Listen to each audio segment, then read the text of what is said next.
The live TV, सच सबसे आगे। अगर मैं आपसे ये कहूं कि इंडियन नेवी के जो जवान हैं उनको उनके यूनिफॉर्म में इस्लामिक ड्रेस को भी ऐड किया गया है तो आप सुन के हैरान होंगे, सुन के आप चौंक जाएंगे। लेकिन मैं ये इसलिए कह रहा हूं कि कुछ ना कुछ आधार है मेरे पास। आधार इसलिए है कि अभी तक कुर्ता पाजामे को अंधभक्त, नफरतबाज, संघी इस्लामिक ड्रेस के रूप में देखते आए हैं और बहुत सारे विवाद भी खड़े किए हैं कई जगह के ऊपर कि ये इस्लामिक ड्रेस है, ये क्यों पहने हुए हैं, कुर्ता पजामा नहीं, धोती कुर्ता पहनना शुरू कीजिए। ऐसी बहुत सारी बातें हम आज तक सुनते आए हैं। असल में एक नया आदेश निकला है और उस नए आदेश को डीएनए हिंदी लिखता है कि आप कुर्ता पायजामा पहने दिखेंगे इंडियन नेवी के जवान, जानिए नए नियम। इसके बाद से अनभक्तों के, नफरतबाजों के बहुत तकलीफ़ हो रही होगी, मिर्चें लगी हुई होंगी, बहुत परेशानी में होंगे। पूरा का पूरा मामला ये है कि आज तक ने लिखा है कि नेवी की मैस में पारंपरिक पोशाक पहनकर खाना खाएंगे जवान, कुर्ता पायजामा बनेगा नया ड्रेस कोड। जो मैस होता है उसमें भी अब यूनिफॉर्म की तरह कुर्ता पायजामा पहन के जाना होगा खाना खाने के लिए।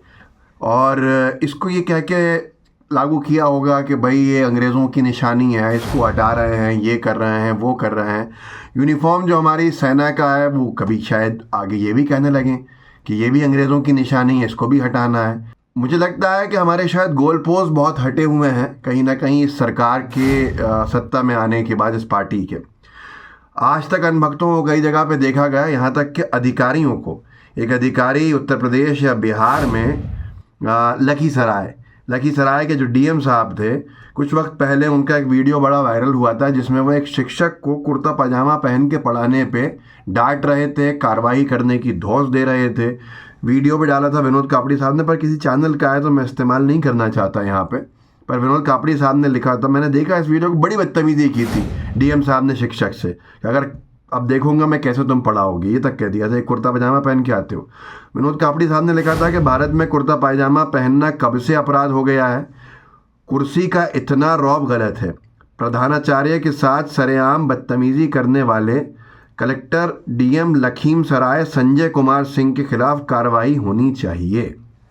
विनोद कापड़ी साहब के हिसाब से ये लखीसराय का बिहार का वीडियो था और बड़ा इनको तकलीफ़ हुई थी जब इन्होंने कुर्ते पजामे में शिक्षक को पढ़ाते हुए देखा था। सौरभ पाठक ने ये वीडियो ट्वीट किया था, एक सौरभ पाठक हैं कोई, उन्होंने लिखा था कि कुर्ता पजामा एक शिक्षक का पहनना अपराध कब से हो गया है भारत में। डीएम साहब जो हैं वो शोकॉस नोटिस और सैलरी काटने के निर्देश दे रहे हैं सिर्फ कुर्ता पजामा पहनने के लिए। तो आप खुद सोचिए कि ये हाल रहा है और अब अनभक्तों को कुर्ता पाजामा पहने हुए देखना पड़ेगा नेवी के जवानों को मैस में खाना खाते हुए। जाहिर सी बात है तकलीफ बहुत होगी। भारत समाचार ने भी कुछ वक्त पहले लिखा था कि मेरठ में कुर्ता पाजामा पहन कॉलेज पहुंचे छात्र की पिटाई, हमलावरों ने वेशभूषा देखी, नाम पूछा और पीटा।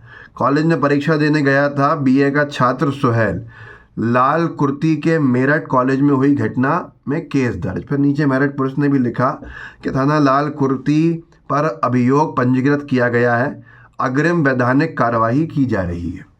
आप खुद सोचिए कि मेरठ में एक स्टूडेंट को, जो कॉलेज में कोई भी कपड़े पहन सकता है, जिसमें यूनिफॉर्म की जगह नहीं थी तो नियम नहीं था, उस कॉलेज में सिर्फ कुर्ता पजामा पहन के आने के ऊपर नफरतबाजों ने, अनभक्तों ने खूब मारा था। ये केस दर्ज किया था, मेरठ पुलिस ने खुद इसकी जानकारी भी दी थी। और अब उन लोगों पे क्या गुजर रही होगी जब वो देखेंगे भारतीय नेवी के अफसरों को मैस में कुर्ता पाजामा में बैठे हुए खाना खाते हुए, तो बहुत तकलीफ होगी कि मोदी सरकार ने क्या कर दिया, तो बड़ा खेला हो गया। इसी तरह की शायद बातें निकलेंगी, लेकिन अनभक्तों को तकलीफ होती रहती है, बेशरम इतना है, कोई तकलीफ इन्हें होती ही नहीं है। अभी तक सोचिए कि अपराध की बातें कर रहे थे उत्तर प्रदेश में कि अपराधियों से हम दूर हैं, अपराधियों का सफाया कर दिया और समाजवादी पार्टी में बड़े अपराधी आगे आते थे। बीजेपी ने गैंगस्टर राकेश शर्मा को पार्टी ज्वाइन करा रही, जिनके ऊपर 18 केस हैं। अभी कुछ दिन पहले ही उनको लोकेश राय करके उन्होंने लिखा था कि राकेश शर्मा के खिलाफ बुलंदशहर, गौतम बुद्ध नगर, गाजियाबाद में दर्जन भर केस। बुलंदशहर के शिकारपुर के गांव हलपुरा का रहने वाला राकेश ने फर्जीवाड़ा पर कर करोड़ों की संपत्ति अर्ज की है। जुबैर ने इसके ऊपर बताया था इसी को लिख के कि अब उन्होंने आखिरकार गैंगस्टर राकेश शर्मा ने भाजपा ज्वाइन कर ली है। अनभक्तों को तो ये भी तकलीफ हो रही होगी, मोदी जी अरबी में ट्वीट कर रहे हैं। मोदी जी उस अरबी में ट्वीट कर रहे हैं जिसको कुर्ता पजामा निशानी बता रहे थे, जिसका अनभक्त जिसको बाहरी कहते हैं, नफरतबाज जिससे नफरत करते हैं। अब मोदी जी ने वहाँ दुबई के जो शेख हैं मोहम्मद बिन हमदान, उन्होंने एक किताब दी है अपनी लिखी हुई मोदी जी को तोहफे में, तो मोदी जी ने अरबी में उनका धन्यवाद और क्या पता क्या किया, मैं तो जानता नहीं हूँ अरबी पढ़ना, लेकिन जो भी है वो उन्होंने यहाँ पर शेख मोहम्मद को टैग किया है, तो साफ समझ सकते हैं कि कुछ ना कुछ उनके बारे में लिखा है। तो अनभक्तों को जिस जिस चीज़ से तकलीफ़ होती है वो चीज़ मोदी जी कर जाते हैं, फिर अनभक्तों का चेहरा इतना सा हो जाता है और वो कुछ बोलने लायक बचते नहीं हैं। राजेश साहू जी भी हैं कोई ट्विटर पे यूज़र, उन्होंने भी ये गैंगस्टर के बारे में वीडियो डाला है कि बुलंदशहर के गैंगस्टर राकेश शर्मा ने आज बीजेपी ज्वाइन कर लिया। राकेश शर्मा के ख़िलाफ़ 3 ज़िलों में कुल 18 मामले दर्ज हैं। इसमें गाज़ियाबाद में चार्टर्ड अकाउंटेंट से 5 करोड़ ठगने का गंभीर आरोप है। पिछले साल गाज़ियाबाद पुलिस ने राकेश की 12 करोड़ रुपए की 7 संपत्तियां चिन्हित करके कुर्क किया था। अब राकेश जी बीजेपी में आ गए हैं, संभावना है कि अपराध करना छोड़ देंगे। बाकी पुलिस तो अब वैसे भी कुर्की वगैरह बंद कर देगी, क्योंकि इससे पहले सब तरफ देखा गया है कि वॉशिंग मशीन अगर कोई है तो वो बीजेपी है। अनभक्तों को बार बार इस सब चीज़ों से तकलीफ दिलाती रहती है भारतीय जनता पार्टी, और मोदी जी जब जिस चीज़ का विरोध अनभक्त कर रहे होते हैं और उसी चीज़ को फिर मोदी जी लागू कर देते हैं, तो बार बार अनभक्तों को भी सही करने का काम ये करते रहते हैं। शायद अब बड़ी तकलीफ़ हो रही होगी, इस वक्त बोलने लायक नहीं बचेंगे।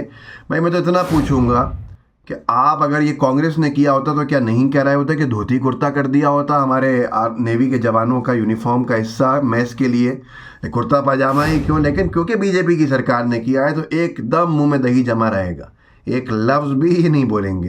यही इनका हाल है, यही इनके हालात हैं, और इसके ऊपर आप क्या इनसे शिकायत करें। विचारधारा ही इन अनभक्तों की, नफरतबाजों की इतनी खोखली है कि ये कुर्ता पजामा को भी इस्लाम से देखने लगते हैं जोड़ के, और इस्लाम से इनको इतनी परेशानी क्यों, हमें तो यही समझ में नहीं आता है। कभी इनसे पूछिएगा कि तुम्हें निजी तौर पे किसी मुस्लिम ने कोई तकलीफ़ पहुंचाई है, कहेंगे नहीं। फिर क्यों नफ़रत करते हो? क्योंकि सुना ऐसा है। सुनी सुनाई पे ही नफ़रत कर लेते हैं और सुनी सुनाई पे किसी से प्रेम कर लेते हैं। इन अनभक्तों का कुछ नहीं हो सकता है, इसलिए खैर इन्हें छोड़िए, इस वीडियो को आगे बढ़ाइएगा, मेरे कंटेंट को आगे पुश ज़रूर कीजिएगा, जितने लोगों तक पहुंचा सकते हैं पहुंचाइए, ताकि लोग जागरूक हों और हम लोगों की जागरूकता का एक हिस्सा बन सकें। तो इस वीडियो को आगे बढ़ाइए, लोगों को जागरूक कीजिए, व्हाट्सएप ग्रुप्स होंगे उनमें शेयर कीजिएगा। जय हिंद, जय भारत। द लाइव टीवी, सच सबसे आगे।